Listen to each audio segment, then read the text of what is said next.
तो आज हम मॉर्गन हाउसल की किताब है द साइकोलॉजी ऑफ मनी, उससे जुड़े कुछ अहम विचारों पर बात कर रहे हैं। हमारे पास किताब के कुछ नोट्स और उसका सारांश है।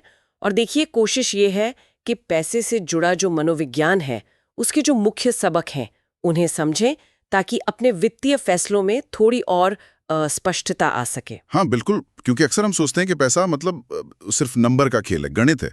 जी। और हाउसल ये बताते हैं कि उससे कहीं ज्यादा है। ये हमारे दिमाग, हमारे व्यवहार, हमारी जो भावनाएं हैं उनसे जुड़ा है। हाँ। तो असल सवाल ये बनता है कि पैसा कमाना ज्यादा जरूरी है या उसे समझना। और ये समझना शायद कमाई से भी ज्यादा मुश्किल हो सकता है।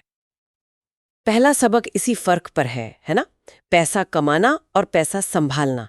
सुनने में तो सीधा लगता है, पर ये दो अलग कौशल क्यों हैं? देखिए, ये बुनियादी तौर पर बिल्कुल अलग है। पैसा कमाना वो अक्सर बाहरी चीजों पर निर्भर करता है, जैसे आपकी नौकरी, आपका बिजनेस या बाजार कैसा चल रहा है। उसमें जोखिम और इनाम वो ज्यादा साफ दिखते हैं। अच्छा। लेकिन पैसा संभालना वो पूरी तरह से एक अंदरूनी लड़ाई है। या आपके लालच, आपके डर, आपका सब्र कितना है, आप कितने अनुशासित हैं, उसकी परीक्षा है। इसीलिए तो कोई बहुत कमाकर भी सब गमा सकता है। जैसे वो माइक टाइसन वाला उदाहरण आता है, करोड़ों कमाए उन्होंने, हाँ, $300 मिलियन। लेकिन फिर भी दिवालिया हो गए। तो ये साफ दिखाता है कि वो अंदरूनी लड़ाई कितनी कितनी अहम है। सिर्फ बाहर की कमाई से काम नहीं चलता। बिल्कुल। और इसी अंदरूनी लड़ाई में सबसे बड़ा हथियार शायद धैर्य है, जो हमें दूसरे सबक तक ले जाता है। हॉजलिफ कहते हैं कि दौलत बनाने का सबसे ताकतवर, सबसे असरदार तरीका है लंबे समय तक टिके रहना। लंबे समय तक टिके रहना सुनने में कितना आसान लगता है, पर जब बाजार ऊपर नीचे होता है या जिंदगी में मुश्किलें आती हैं, तब यह धैर्य रखना ही तो मतलब सबसे मुश्किल हो जाता है ना? निश्चित रूप से। और यहीं पर देखिए, वो चक्रवृद्धि ब्याज यानी कंपाउंडिंग का जादू काम करता है, जिसका मतलब है कि आपके पैसे पर जो ब्याज मिला, उस ब्याज पर भी फिर ब्याज मिलने लगता है। हाँ। समय के साथ ये छोटी छोटी बढ़त मिलकर बहुत बड़ी रकम बन जाती हैं। लेकिन इसका असली असर देखने के लिए सालों बल्कि दशकों का धैर्य चाहिए। और वॉरेन बफे इसका क्लासिक उदाहरण है ना? उनकी ज्यादातर दौलत तो शायद 50 की उम्र के बाद ही बनी। हाँ बिल्कुल, क्योंकि वो दशकों तक लगातार निवेशित रहें, टिके रहें। ये कमाल की बात है कि पैसा जो इतना तेज और अस्थिर सा लगता है, वो असल में धैर्य का खेल ज्यादा है। सही कहा। और ये धैर्य रखना या ना रख पाना, ये काफी हद तक हमारी अपनी समझ पर निर्भर करता है। और यहीं तीसरा सबक आता है कि पैसे की समझ असल में खुद की समझ है। हम सोचते हैं कि हम बड़े तर्कसंगत, लॉजिकल फैसले लेते हैं पैसों को लेकर, पर हौसल कहते हैं कि ऐसा कमी होता है। मतलब हमारे जो वित्तीय फैसले हैं वो हमारी भावनाओं और पुराने अनुभवों से ज्यादा प्रभावित होते हैं।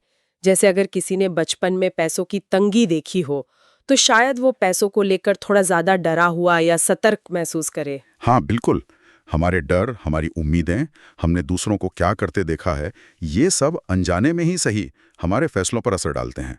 हम स्प्रेडशीट देखकर कम और अपने मन की कहानी सुनकर ज्यादा फैसले लेते हैं। इसीलिए खुद की भावनाओं को, अपने व्यवहार के पैटर्न को पहचानना, वो पैसों को संभालने की पहली सीढ़ी है। बिना खुद को समझे पैसे को समझना मुश्किल है। और शायद इसी समझ की कमी के कारण लोग अक्सर वो चौथा काम करते हैं, अमीर दिखने की कोशिश करते हैं बजाय असल में अमीर बनने के। ये तो आजकल खासकर सोशल मीडिया के जमाने में बहुत आम हो गया है। हाँ, और ये एक बहुत बड़ा जाल है। देखिए, महंगी गाड़ी, बड़ी घड़ी, डिजाइनर कपड़े, ये सब पैसे खर्च करने के सबूत हैं, पैसे होने के नहीं। अच्छा, हाँ। असली दौलत वो पैसा है जो आपने बचाया है, निवेश किया है, जो दिखाई नहीं देता। वित्तीय स्वतंत्रता मतलब ये जानना कि आपके पास अपनी जरूरतें पूरी करने और अपनी मर्जी से जीने के लिए पर्याप्त पैसा है, वो किसी भी स्टेटस सिंबल से कहीं ज्यादा कीमती है। तो असली अमीरी अदृश्य है, ये सोचने का एक बिल्कुल अलग नजरिया है। और फिर पांचवा सबक आता है पर्याप्त जानने की कला। मतलब हमेशा और ज्यादा की चाहत रखना खतरनाक हो सकता है। बहुत ज्यादा। समाज हमें हमेशा आगे बढ़ने और कमाने और पाने के लिए प्रेरित करता है, लेकिन बिना ये जाने कि काफी कितना है, हम एक ऐसी दौड़ में फंस सकते हैं जिसका कोई अंत नहीं। लक्ष्य बदलते रहते हैं और हम कभी संतुष्ट नहीं हो पाते। इसे गोलपोस्ट बदलना भी कहते हैं। तो ये जानना जरूरी है कि कब रुकना है, कब कहना है ठीक है, अब मेरे पास अपनी खुशी और सुरक्षा के लिए पर्याप्त है। मुझे 2008 की मंदी याद आ रही है, जब कई लोगों ने सिर्फ थोड़े और के लालच में अपना बहुत कुछ गवा दिया था, क्योंकि वो पर्याप्त पर रुक नहीं पाए। बिल्कुल, वो लालच और डर का एक घातक मिश्रण था। तो इन सभी सबकों को अगर एक साथ देखें तो ऐसा लगता है कि पैसा वाकई गणित से ज्यादा, कहीं ज्यादा मनोविज्ञान का गेम है।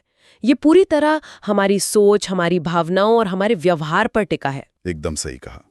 समझ, धैर्य, खुद पर नियंत्रण और ये जानना कि पर्याप्त क्या है, यही चीजें मिलकर असल में वित्तीय मजबूती बनाती हैं। जब कोई अपने व्यवहार को समझता है और लंबी अवधि की सोच रखता है, तभी वो पैसे का मालिक बन पाता है, उसका गुलाम नहीं। उड़ जाते हैं, जिसे शायद हमारे सुनने वाले भी सोच सकते हैं। अगर वित्तीय निर्णय अक्सर भावनाओं पर आधारित होते हैं, जैसा हमने बात की, तो लोगों के पैसे संबंधी व्यवहार को प्रभावित करने वाली ऐसी कौन सी एक भावना है, चाहे वो डर हो, लालच हो, उम्मीद हो या कुछ और, जिस पर सबसे ज्यादा ध्यान देने और उसे समझने की जरूरत हो सकती है?